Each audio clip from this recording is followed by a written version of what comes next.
From Washington, D.C., this is the Muslim News on Muslim Network TV.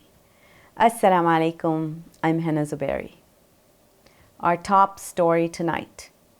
CNN says its analysis by weapons experts show munitions made in the United States were used in the deadly Israeli airstrike on a refugee camp in Rafah on Sunday. Serial numbers match those for a manufacturer of GBU-39 parts based in California. About 1.3 million Palestinians took shelter in Rafah to avoid Israeli bombings of Gaza, considering it a safe zone. Now Israel is bombing the same safe zones, causing about 1 million displaced Palestinians to flee again. Attacks on Rafah have drawn international condemnation, with United Nations agencies, aid groups, and multiple governments calling on Israel to immediately halt its offensive. The Council on American Islamic Relations has denounced the recent joint Israel-U.S. assault in Gaza's safe zone, Rafah, labeling it as genocidal brutality. America's largest Muslim civil rights and advocacy group criticized the Biden administration, asserting its complicity through ongoing arms support to Israel, despite red lines being crossed. CAIR highlights that thousands of Palestinians, mostly women and children, have been killed, with 2 million forcibly displaced. The organization's National Executive Director, Nihad Awad, condemned the ongoing violence, emphasizing American involvement in what he describes as an American-Israeli genocide.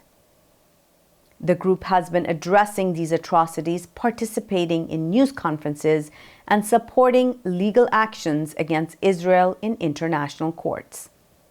CAIR also praised Norway, Ireland, and Spain for recognizing Palestine and urged the Biden administration to stop blocking Palestine's UN membership. Gaza has witnessed a surge in casualties, with Israel killing 75 Palestinians and injuring 284 others over the past 24 hours. The Palestinian Health Ministry reports that Israeli forces struck a tent camp in a so-called safe zone, killing 21 people, including 13 women and girls. The Al-Quds Field Hospital has been forced to relocate due to relentless Israeli shelling, hampering access to essential health care. Ongoing artillery shelling in Rafah is making it increasingly difficult for patients and health teams to reach the Amarati Maternity Hospital. It is the only partially functioning hospital in the city. Israeli Prime Minister Benjamin Netanyahu's advisor indicates fighting in Gaza to continue throughout this year at least. National Security Advisor Zaki Hanegi told Israel's public broadcaster Khan that the Israeli military was in control of 75% of the Philadelphia corridor, a buffer zone between Gaza and Egypt. Humanitarian aid remains insufficient, with only 170 trucks received in 3 weeks against the required 500 daily. Palestinian NGOs have declared Gaza a famine-stricken zone, citing overflowing sewage and water shortages, exasperating the situation and the crisis. Israel's incursion has prompted mass displacement, with 1 million people fleeing Rafah alone. Amidst the violence, 3 Israeli soldiers were killed, adding to the toll of more than 600 military casualties. At least 36,171 Palestinians have been killed and 81,420 wounded in Israel's war on Gaza since October the 7th. Israel stands accused of genocide at the International Court of Justice, which in its latest ruling has ordered Tel Aviv to immediately halt its operation in Rafah. The Israeli army launched an attack Tuesday on the 10th city next to the Unrwa building in Rafah in Gaza. Deaths and injuries were reported as a result of the attack on the camp where Palestinians had sought refuge. Footage shows many tents in Rafah destroyed by Israeli attacks on Tuesday. Before the launch of the Israeli military operation against Rafah on May 6th, it was home to more than 1.6 million displaced Palestinians. Israel has continued its brutal war on Gaza despite a UN Security Council resolution demanding an immediate ceasefire. Over 35,000 Palestinians have been killed in Gaza, the vast majority of them women and children. More than 7 months into the Israeli war, vast swaths of Gaza lay in ruins amid a crippling blockade of food, clean water, and medicine.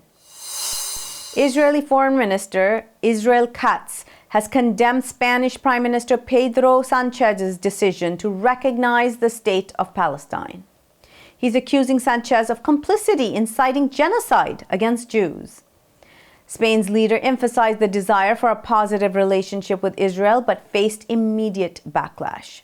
Katz drew parallels between Spanish Minister Yolanda Diaz and figures like Iran's supreme leader and Gaza's chief. He alleged the call for a free Palestine from the river to the sea echoed dangerous rhetoric. While more than 140 countries recognize Palestine, major Western powers have refrained so far. Katz's accusation has escalated tensions between Israel and Spain. Former U.S. Ambassador Nikki Haley has created controversy by signing Israeli artillery shells with the message, "Finish them." During her visit to Israel on Memorial Day, Haley's gesture of support occurred amid Israel's genocide on Gaza, which has killed over 35,000 Palestinians. Accompanied by Israeli politician Danny Danon, Haley criticized the Biden administration for temporarily withholding weapons, aiming to deter Israeli violence in Rafah. Haley also criticized international bodies like the International Criminal Court and the International Court of Justice, which have been involved in legal actions against Israel. Analysts say the event occurring near Israel's border with Lebanon underscores Haley's alignment with hawkish Israeli politics and her unapologetic stance in ensuring U.S. support for Israel regardless of its actions. Free-Palestine demonstration held in front of Israeli embassy in Washington, D.C. Details come after the break. Stay tuned and we will be right back.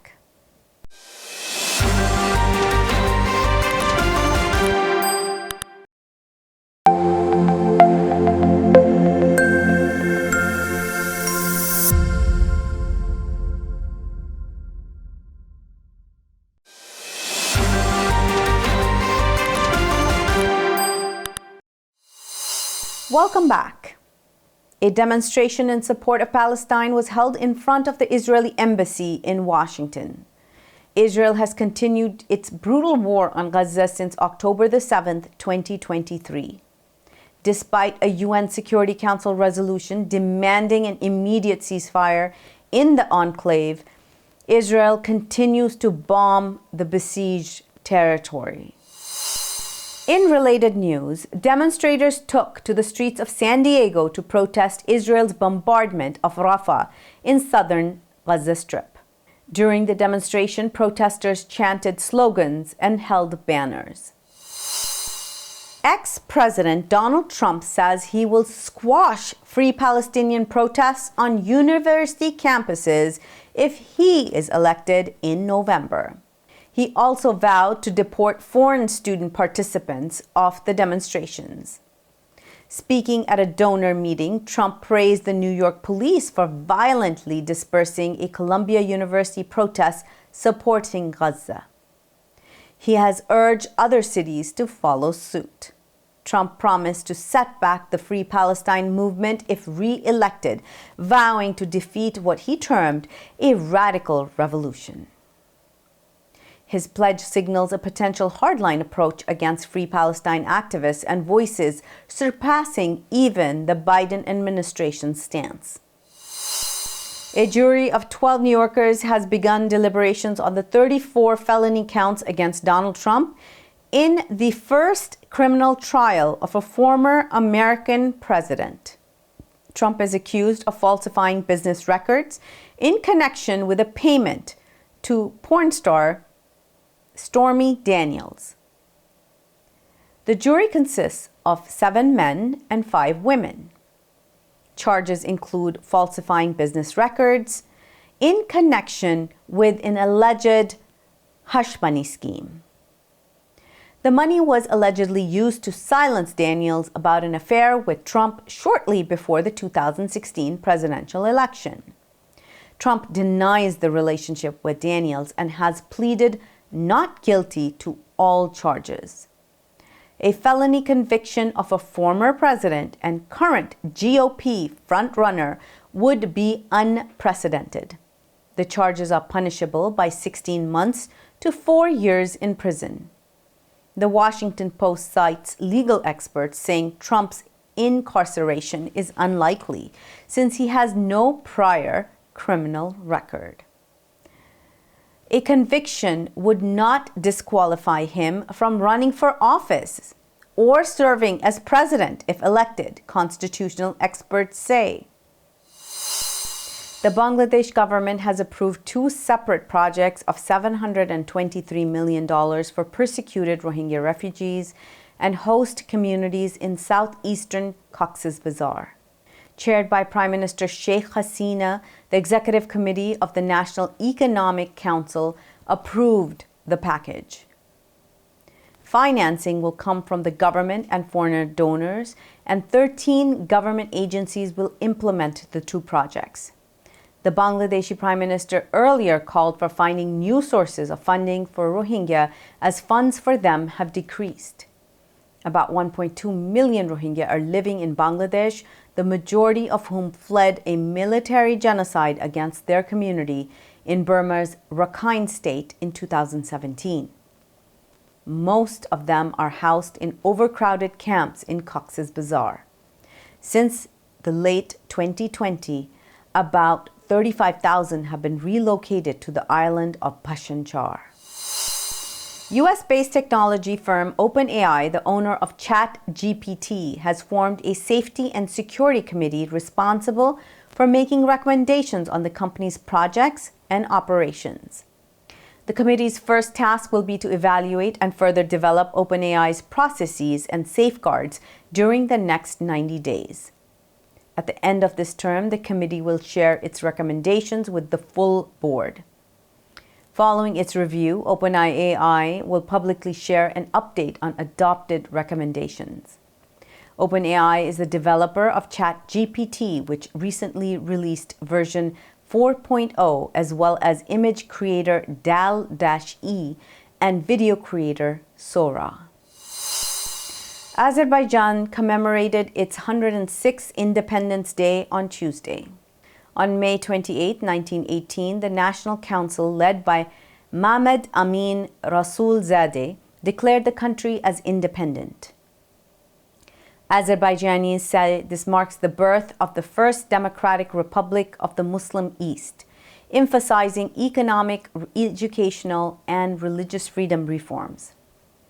The country also immediately granted universal suffrage to women, preceding many Western democracies like the US. Challenges arose as the capital Baku was under Armenian and Bolshevik control, leading the government to operate from Ganja. The Ottoman Empire's recognition and military support bolstered Azerbaijan's independence, leading to Baku's liberation.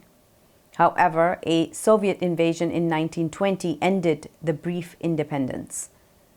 After the Soviet Union's collapse in 1991, Azerbaijan reasserted its sovereignty as heir to the 1918 and 1920 Democratic Republic.